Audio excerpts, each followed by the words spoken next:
Pregunta: ¿por qué estamos tan mal?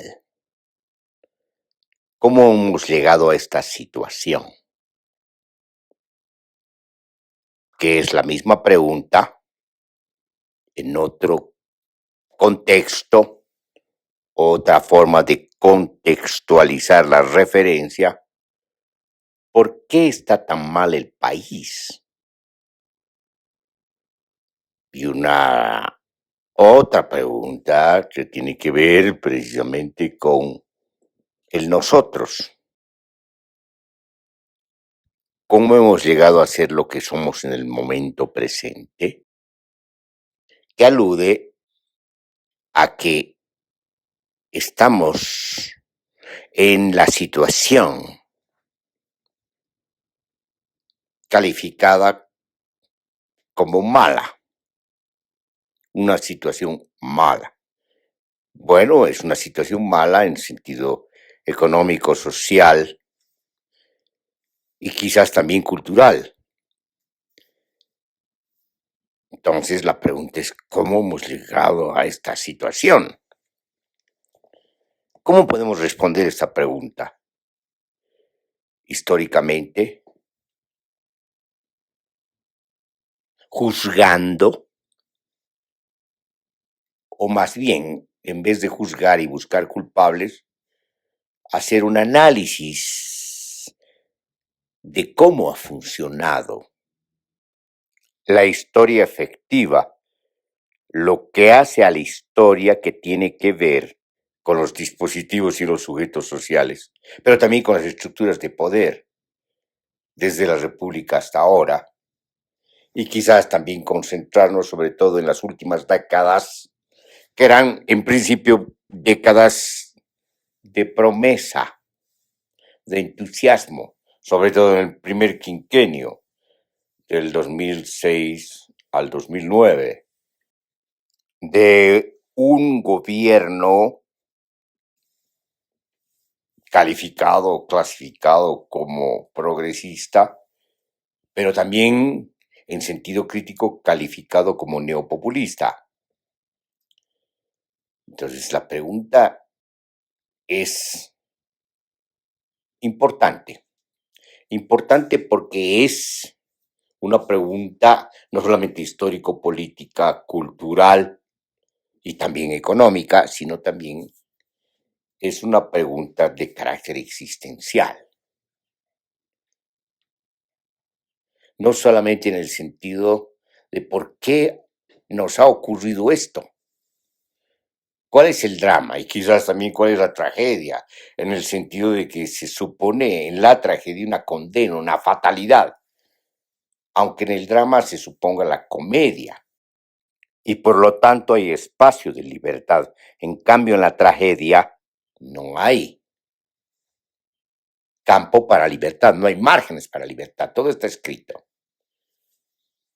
Estas son formas de asumir e interpretar lo que nos pasa como mecanismos o reflexiones para responder a la pregunta o a las preguntas, porque son muchas preguntas y quizás muchas alrededor de una, depende cómo entendamos. Pero la pregunta también tiene que desplegarse o duplicarse, doblarse, que tienen distintos sentidos semánticos. La pregunta entonces es, ¿cuál es la responsabilidad nuestra en todo esto? Bueno, la pregunta de la responsabilidad tiene que ver con el qué hacemos ahora para salir de la crisis múltiple. Pero también la responsabilidad tiene que ver con lo que hemos hecho o no hemos hecho, hemos dejado de hacer durante 2 décadas. Y una pregunta para el sujeto social boliviano, ¿qué es lo que hemos hecho? ¿Cuál ha sido nuestra responsabilidad durante 2 siglos de la República? Creo que por ahí van las preguntas y la búsqueda de respuestas, porque no parece aconsejable dar una respuesta taxativa de manera inmediata. Es importante la mediación de la reflexión, pero además compartir la reflexión y sobre todo reflexionar en el sentido propio de la palabra. Y esto significa fundamentalmente recurrir a la memoria, a la complejidad de la memoria, no solamente a la memoria de la experiencia social, sino a la memoria misma del lenguaje, a la memoria misma de la reflexión misma. Es decir, si ustedes quieren, de la filosofía, o las reflexiones que tienen que ver con los que han reflexionado sobre el país. Entonces, eso es buscar, no solamente en la indagación, la posibilidad de una respuesta, sino buscar en la intimidad, en la interioridad, en la inherencia y en la inmanencia una respuesta. Cuando hablamos de esta forma, nos referimos al involucramiento, al compromiso, a nuestra relación, si se quiere, para decirlo metafóricamente, con el destino del país, pero también con nuestro destino, de nuestros entornos, de manera más romántica con el destino del pueblo. Nos estamos refiriendo a la voluntad, podríamos decir a la voluntad de potencia.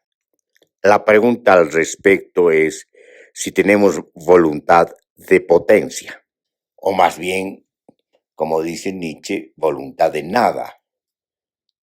Y habríamos asistido durante 2 siglos a la historia de un nihilismo singular en un país en la periferia del sistema mundo capitalista. Si revisamos la historia y nos encontramos con un comportamiento que raya en la indiferencia en ciertos periodos cruciales, sobre todo en aquellos periodos que vienen y se suceden a las grandes revueltas sociales, a las sazonadas, a la subversión o a la revolución.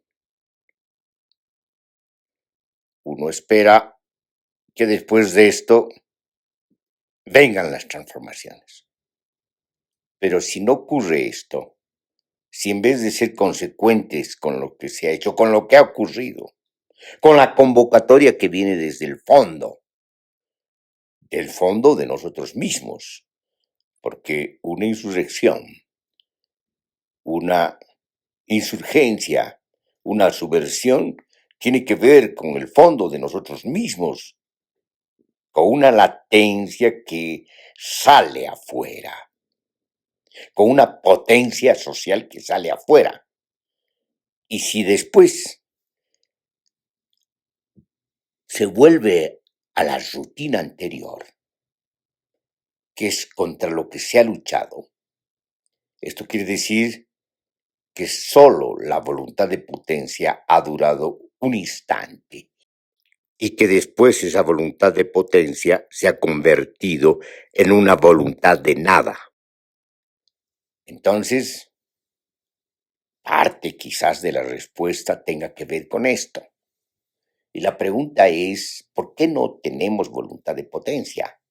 ¿Por qué no hemos tenido voluntad de potencia? ¿Por qué no ha durado la voluntad de potencia? De tal forma que la historia sea nuestra criatura, que la historia la hagamos nosotros mismos, con nuestras pasiones, con nuestras utopías, con nuestros artes, con nuestros proyectos, pero hemos dejado que la historia se imponga, la historia de la dependencia, la historia de lo que hemos llamado el modelo colonial extractivista del capitalismo dependiente.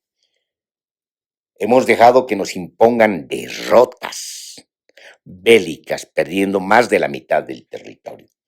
Hemos dejado que nos impongan tiranos bárbaros. Hemos dejado que se impongan traidores al mariscal Andrés de Santa Cruz y Calahumana, el gran estratega de la Confederación Perú-Boliviana, pero además el gran estratega de un proyecto endógeno. Déjeme usar esta palabra, que tiene obviamente sus repercusiones, que puede sacar ronchas. La utilicemos para diferenciar del proyecto portuario, de los puertos que se han impuesto, que era el proyecto de la subordinación a la revolución industrial británica. El otro proyecto era un proyecto propio, era un proyecto de la interioridad del continente. Ahogado, por ejemplo, en la guerra de la Triple Alianza contra Paraguay. Porque ahí todavía perduró un proyecto interno, un proyecto propio. Vencieron los puertos, se impusieron los puertos. Y por lo tanto, al imponerse los puertos, nos impusieron un destino. Que ya lo conocemos, que forma parte, lo diremos así, de nuestra tragedia, de la que no hemos salido hasta ahora como una especie de condena y fatalidad. Entonces la pregunta se traslada a otra. ¿Por qué no hemos sido consecuentes? Incluso ahora, ¿por qué no somos consecuentes? ¿Por qué preferimos hacer lo mismo, repetir la rutina de la voluntad de nada? ¿Por qué seguir siendo nihilistas en este sentido singular y barroco, en la periferia de la geopolítica del sistema mundo capitalista? Si vemos más cerca, vamos a observar que algo pasa en la composición social. Hay una transformación de la composición social, o más bien un desplazamiento dentro de la composición social, una descomposición y una recomposición más débil. Si la composición insurreccional, si la composición de la insurgencia, si la composición de la subversión era desbordante, conformando y constituyendo el acto heroico multitudinario, esa composición es sustituida por otros desplazamientos, que más bien tienen un carácter pragmático, incluso oportunista. Otros perfiles sociales y estratos sociales terminan conduciendo la victoria de la revolución, convirtiéndola en una derrota, en una restauración, lo peor, en una decadencia de la misma revolución institucionalizada, que es una manera de congelarla, de petrificarla, de volverla una momia para ceremonia y ritos de la burocracia que gobierna. Más grave aún, todo esto termina en el régimen de la revolución. Este parece ser el itinerario de lo que ha ocurrido por lo menos 3 veces en la historia de Bolivia. en su dramática historia política, después de la Guerra Federal de fines del siglo XIX,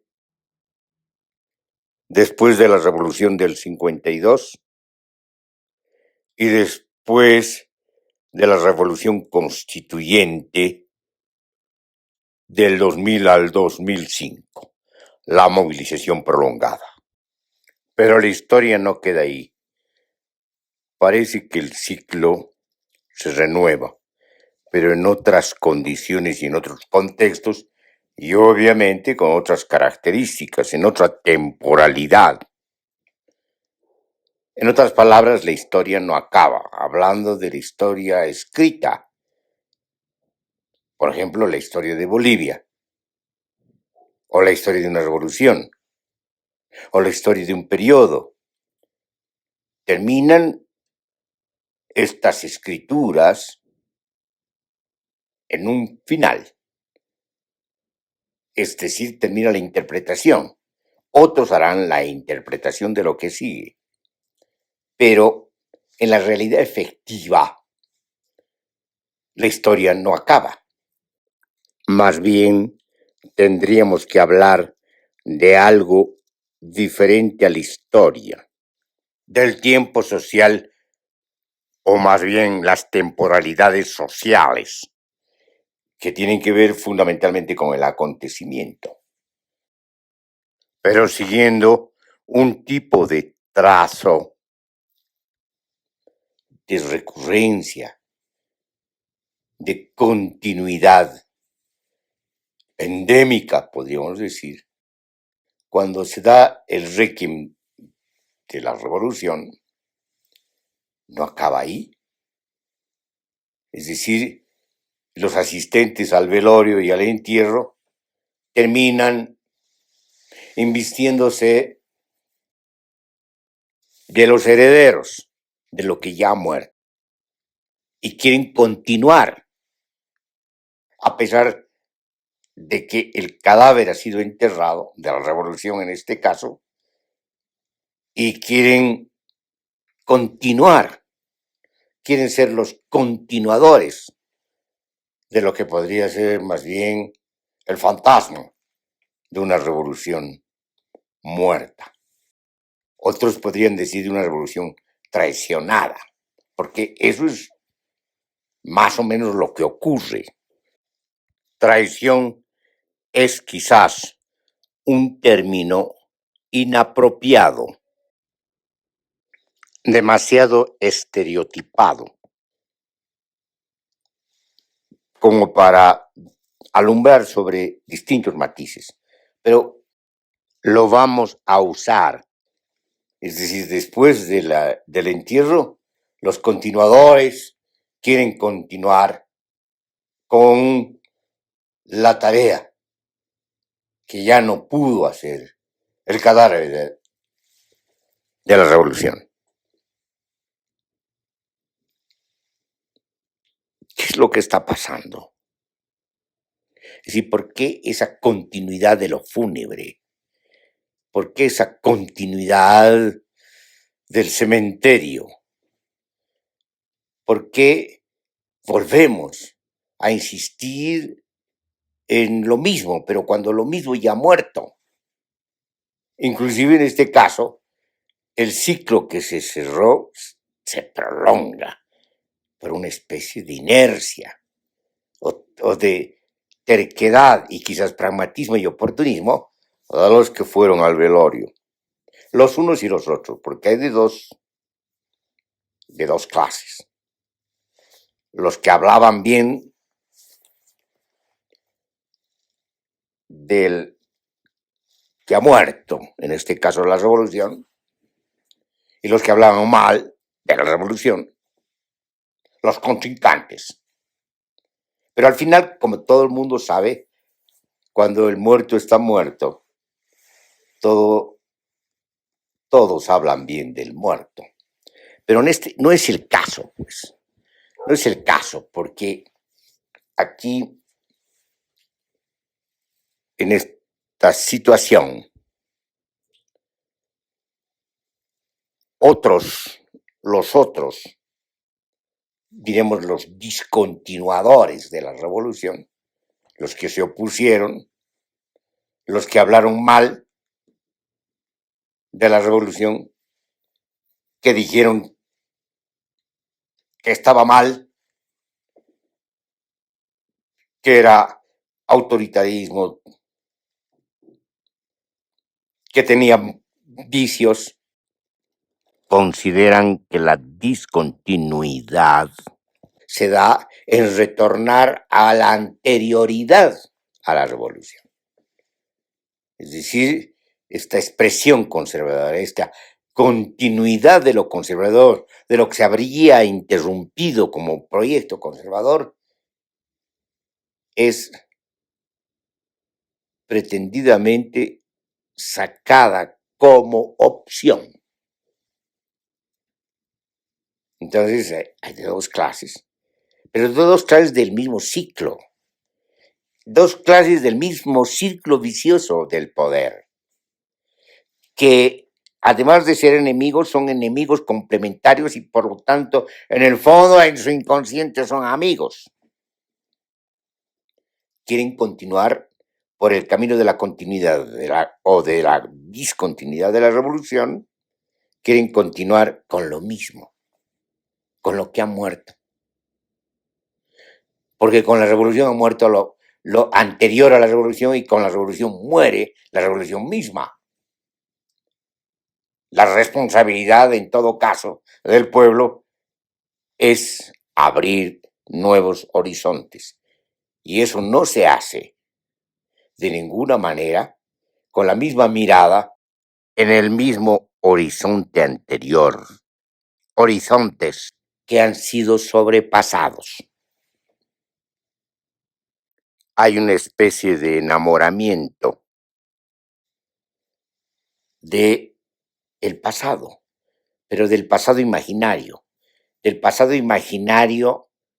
supuestamente revolucionario y el pasado imaginario supuestamente mejor anterior a la revolución. No puede haber habido nada mejor, puesto que hemos repetido la misma tragedia, la misma condena y fatalidad. Hemos desplegado nuevamente la voluntad de nada. En ausencia de la voluntad de potencia, la subjetividad se queda fragmentada. No es exactamente el vacío lo que queda, salvo si hablamos como metáfora. Lo que queda es el deseo, pero fragmentado. Lo que queda es el goce, pero pulverizado. Se trata de la compulsión, por una compulsión fetichista. La cosificación humana supone la fetichización generalizada, fetichismo mercantil, fetichismo de la mercancía, fetichismo del dinero, que en términos de representaciones modernas se convierte en fetichismo por el capital. El deseo de poder imposible de satisfacer convierte en deseo por el fetichismo de las instituciones de dominación. Los términos de poder, la figuración del poder se convierte en representación de las dominaciones, pero se trata de dominaciones del hombre sin atributos, pequeñas dominaciones del hombre mediocre, dominaciones sobre la mujer del hombre que teme la alteridad de la mujer, la significación estética que la vincula a la tierra y a la vida, dominación sobre los demás hombres, a quienes quiere convertir en esclavos, si no puede en siervos, si no puede en sumisos y subalternos, en obedientes, de alguna manera, feminización de los demás hombres. Desde el imaginario masculino de la dominación, que no es otra cosa que la constatación de la soledad, de la individualización absoluta, egoísmo puro, violento, agresivo, del enquistamiento en la miseria humana, que odia a la humanidad, pero también se odia a sí mismo. Entonces, conciencia desdichada, culpabilidad, en la representación pecado, que busca ser extirpado con violencia, acusando a los demás de su propia culpabilidad, sujeto desgarrado en sus propias contradicciones, insolubles, por lo tanto sujeto violento contra los demás, al punto de llevarlo al extremo del crimen, en el itinerario llevarlo al comportamiento sádico de la expoliación y explotación, furia contra la naturaleza, odio contra la vida, por eso sujeto extractivista al extremo, sujeto que se convierte en aniquilador, en jinete del apocalipsis, pues en el inconsciente el desenlace del drama se convierte en la representación del castigo, en una pesadilla que atormenta al último hombre. Por eso tiene que incendiar bosques, envenenar las aguas de los ríos, contaminar pestilentemente el aire, depredar pavorosamente los territorios, abolir el futuro para los demás, sobre todo para los descendientes que vienen. Este hombre ha perdido la capacidad de afecto. No ama ni siquiera a los suyos. Les deja un país y un planeta destruidos. Inclusive podríamos decir que no le importa su mismiedad, pues se deja llevar por la compulsión. Solo quiere satisfacer el goce de la compulsión. Estos son los hombres que gobiernan o que quieren gobernar. Quieren gobernar para enriquecerse como lo han hecho a lo largo de 2 siglos de la República, mal llamada o rebautizada como Estado plurinacional. El juego de los nombres no importa, es como cambiarse de vestimenta. Se trata de satisfacer la angustia de hombres sin atributos, aunque lo hagan a través de 2 discursos aparentemente opuestos, el neopopulista y el neoliberal.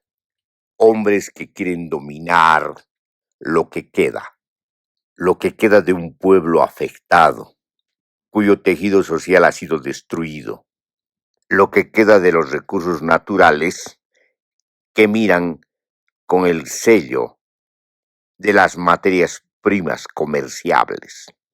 Por lo tanto, hombres del saqueo, hombres que quieren gobernar, pues consideran desde la perspectiva de la representación de una retórica trivial que eso es el único prestigio que queda, aunque se halle desteñido, aunque se halle deshilachado, aunque no quede nada de prestigio mismo, pues ha desaparecido la ética. Es otro disfraz para la ceremonialidad del poder, para el ritual de los arlequines, para la festividad de los saltimbanquis. Quieren que continúe la fiesta a pesar de que la misma ya se ha convertido en un bochorno en las últimas horas de la noche, emborrachados por un deseo insatisfacible, por un goce proliferante por las pequeñas cosas que hacen a las miserias humanas. Estos hombres ahora asisten a las elecciones presidenciables y de representaciones compradas de antemano.